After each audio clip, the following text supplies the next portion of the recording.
Hi, my name's Dee and welcome to Untitled Tarot. Now this is a reading for the full moon in a Sagittarius / lunar eclipse for June the 5th, and this is a general reading that's looking at the interplay of energies that are around each sign.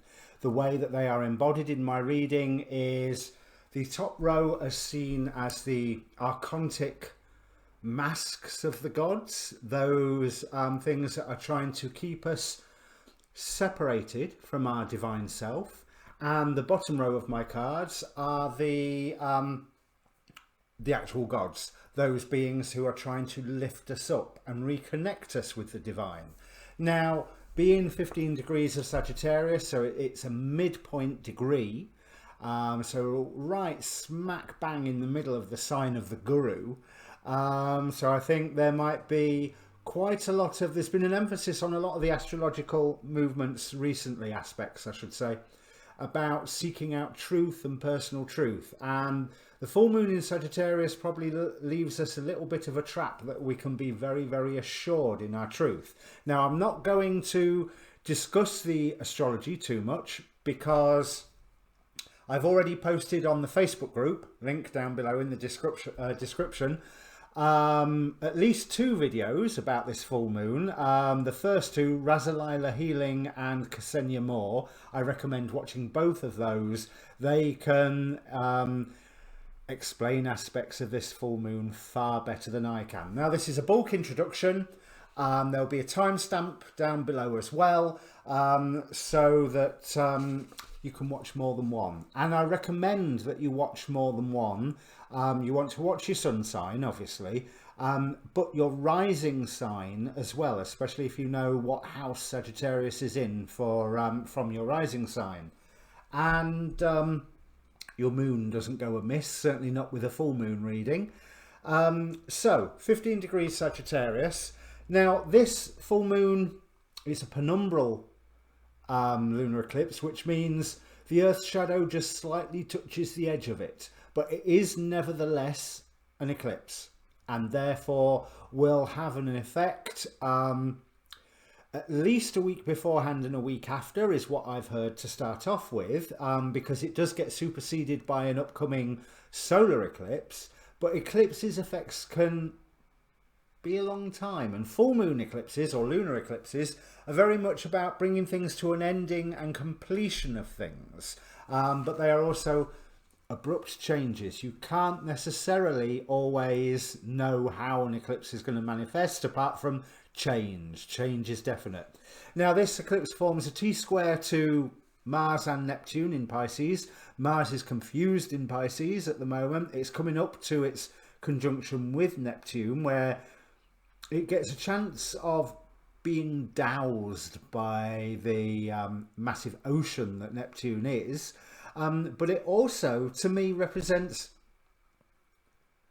action regarding your dreams and action regarding spirituality if you don't allow your Martian flame to be doused. Now, the T-square to Mars, and less so to Neptune, but still including, basically it's a very challenging aspect, but it does give a potential for success. Now, what I'm even more interested in is the fact that this is less than 1 degree off from the galactic center. So the day after these videos are released, I should be releasing my lunar galactic downloads, where we've got the galactic center download energy coming through the moon, but under the power of a full moon. This lines up immediately with the Great Attractor, which is a force out in the universe which is pulling multiple galaxies after it, including our own. It's been observed, as in seen that the galaxies are being pulled, but it's not been observed in and of itself, so it's indicating that it's very, very, very far away. But to be demonstrating an effect over multiple galaxies indicates, well, quite a lot of power. And of course, every time that we conjunct with the galactic center, the Great Attractor is right behind it. So it may be that just as the moon translates the galactic center energy, the galactic center may well be translating the energy of this Great Attractor, whatever it is. Now I'm going to read, I think I'm going to read the inside degree. What really got me was the Omega symbol, and I found a document with all the Omega symbols on them. I have yet to find out what the Omega symbols are, but it is a magician's wand sprouting golden leaves. What we set into motion now, as long as it is an attempt to exert our power, exhibit our power in a positive way, I would add, then that will bring some harvest to us. It may not bring the full harvest. You know, this wand might be sprouting golden leaves from it, but you wanted to grow an entire forest. So, you know, it's depends what scale you're wanting to work on. But if you wanted golden leaves, then you've got them. Now, I'm going to read out from Inside Degrees, Sagittarius 16, because 15 degrees something is the 16th degree of Sagittarius. So it's a man sharing sheep, practical fortitude and resiliency to keep finding a way to do it, to keep discovering how to get through the deepest quandaries, the greatest karmic traps. Ingenious and resourceful, paying attention to the cues, going to get it right.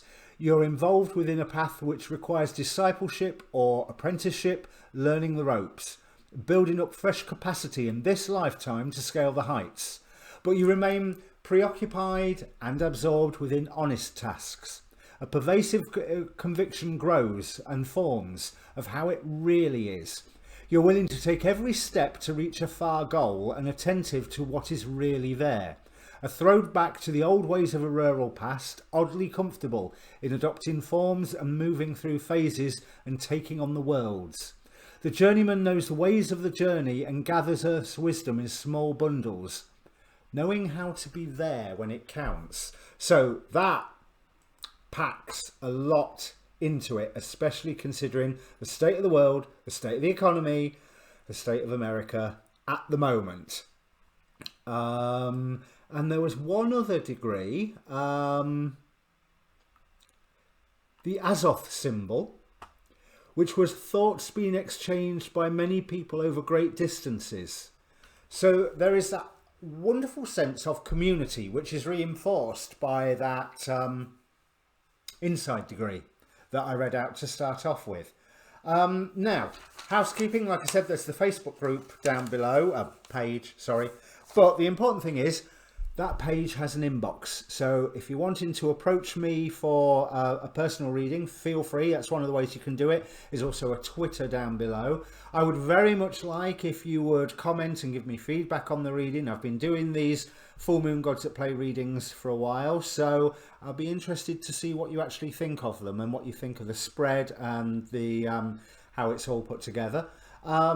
And also I try and respond to all of the comments. Thank you very much for everyone who's commented so far and everybody who has subscribed. I'm a young channel. I'm 8 months old, I think. I'm 8 months old now. And every subscriber helps. Your next reading obviously will be that Lunar Galactic download. This month I am still to do my starseed guidance. I've done, new thing, I've done Chinese zodiac readings this month as well. So I've done the 12 Western signs and the 12 Chinese signs, so that's well worth a look. Mars conjunct Neptune later on in the month, and the second Jupiter-Pluto conjunction, this time with Jupiter in retrograde. I'm not even sure if Pluto might be in retrograde. Yeah, it is. So both of those in retrograde this time, so that's towards the end of the month. I think that's everything. Now, as I said, you can ask a question before this reading. It's not really a spread that is designed to provide you with an answer like some of my other spreads are, but you can ask a question if you want. Take a moment, think about all the questions around you. You've heard me say this before. Pick one of them, focus on it.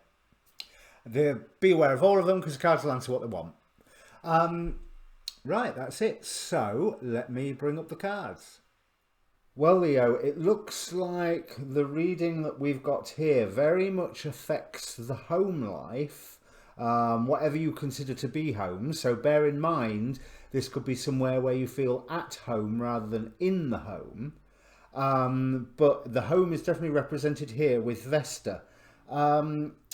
We have Iris as the start of the archontic masks that are coming to deceive you. And Iris asks, if there is a disharmony in a relationship, you need to ask yourself why. But this is a challenge, which makes me think the very question is a lie. So I'm going to end up telling you the complete opposite to what I told Cancer by the looks of it.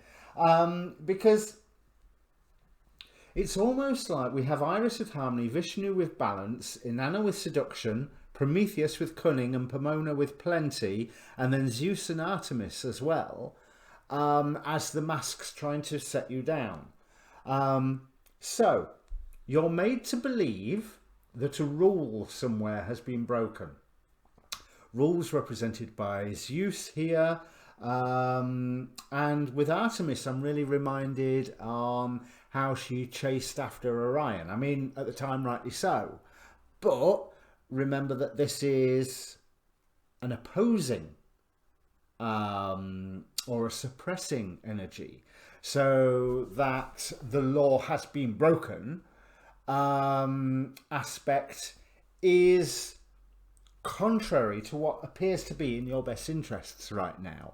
So whereas normally I would say to someone, if you are feeling dissatisfied in a relationship, take that situation and examine it and try and work out why you are feeling that way. I get the distinct impression that you are being misled. I don't want to say lied to, I want to say misled by something which is making you feel that disharmony. When Garuda here, he represents travel in this Gods and Titans deck, but the one thing about Garuda is his loyalty. Once he gave his word, he gives his word for life. I think it was to Shiva. I'd have to look that up because I couldn't remember the other day either. But whoever god he is the steed of, because that god cured the poison that was poisoning his wife, Garuda then dedicated the rest of his life in service to that god and became his loyal steed. And it's also implying to me about where your loyalties can take you. Because what Sedna tells here, I mean, she's rather depressingly got the logo in the Dark Goddess Oracle of abandonment, but it's also welcome your new spiritual family. And with that, I personally believe that you have already found your new spiritual family. And this is who you are being asked to be loyal to, and whoever is trying to stir the pot and cause trouble between you and them is acting under misapprehensions and quite possibly to an agenda with this Prometheus cunning. You'll have to ask, when somebody tells you something bad about a third person, what is the agenda of that second person? Because we have, with the Oracle of Heaven Hell, the angel Ariel with perception and revelation. But that is also with Mihail with fertility and fruitfulness. So you are being asked to see where your harvest is, and your harvest is within the home, where you are feeling at home. And I want to say feeling at home more than being at home, because they're not necessarily the same thing. But what I'm getting with the fires of Vesta here is that what you feel is home. Certainly with Sedna implying a new spiritual family, but not that new. You know, that there's somebody that you already have the loyalty to. This is somebody that you're already aware that it is right that you work with them, have a friendship with them. Yes, maybe have a relationship with them, you know, if that's the aspect this is going down. and you are required to have the wisdom. You've got Athene twice here. Now, wisdom and therefore discernment has very much been a theme in all of these lunar eclipse readings so far. Bear in mind, you're only number 5. But there's, so I've still got the other half to do more. But Mnemosyne here with inspiration, it's, oh, excuse me, parcel, let me just pause. Now, where was I? Yes, it's almost like, I feel like you need to remember where it feels that your loyalties lie, even before this other information comes in. It's almost remember who and what it is that you love, because we have the angel of eternal love. Very sweet. As I let love in, it stays in my soul forever. So again, with that Garuda and the stays in my soul forever and the new spiritual family, it does feel like the main comment here is remember where your loyalties lie. And we have Iris immediately clarified by the Lovers card. So there's that choice, but there's also that it is about a matter of who and what you love. Yes, because whoever is telling you something that makes you go, what? And causing you to question. I mean, they have a lot to offer. Let's face it, materially, physically, they have a lot to offer. We have Pomona with plenty, clarified by the Magician. It's almost like they can offer you some form of, I don't know, power, wealth, whatever. You know, there's very legendary sort of, but it's a very legendary style of reading, you know. So, but Prometheus here is clarified by the Devil card, which of course I'll clarify further in a moment, because I always do. But Mnemosyne, that's where I was before the parcel got here. There's an inspiration that you can take from this entire situation to almost declare, no, here's where my loyalties lie, and this is the path that I am not even choosing, remaining on. That's what I really feel, remaining on. Because there may well be some family issues here. We've got Sedna with her abandonment and new spiritual family being clarified by the 5 of Wands, but it's also, it feels like it's a freedom from some form of family issue and some form of sense of lack of belonging, because you are arriving where there is some belonging, and this whole circumstance is part of a natural order, as symbolized with Themis here. Vishnu, that's who Garuda became the steed of. There's, I know, they're a bit irrelevant, but hey ho. There are things that are closer to home that are well worth you investing your time in, because they will bring good results. We've got Vesta clarified by the 3 of Wands. So that also maybe indicates some form of plan that you may have already put into motion coming to a fruition. But do not be seduced to take on a burden just for the sake of what appears to be balancing and calming a situation. I don't think it is, you know the phrase, oh, he does it for an easy life. You know, I don't think that's advisable for you right now. Let's clarify this Devil card with the Prometheus. Nothing seems, aha, there we go. So we have 10 of Wands, the burden again, just as what I was talking about it.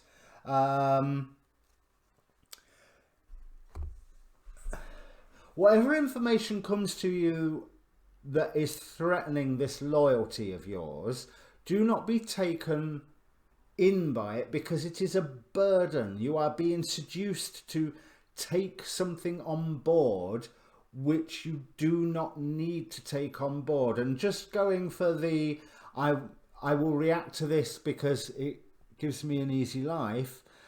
The damage from that, when you have your loyalty, you've already decided, King of Cups here, you've already decided what your loyalty is, and you've got this sneaking sense of what is right anyway. Stick with what you love. Stick with where your loyalties already are. There is a new beginning in this whole process. And I rather feel like whoever's giving it all that, they're not new. They're trying to drag you back to the old stuff. But with Athene here, and here at the start of the positive forces, we have clarified with the Fool. Well, 4 of Cups for that Athene, and the Fool at the end. So, listen to the wisdom, get a new beginning out of it.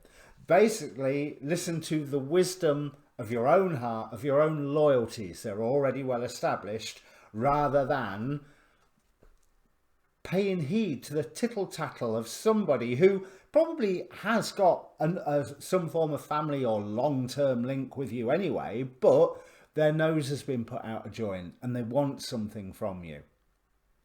So stick to where your loyalties have already been established.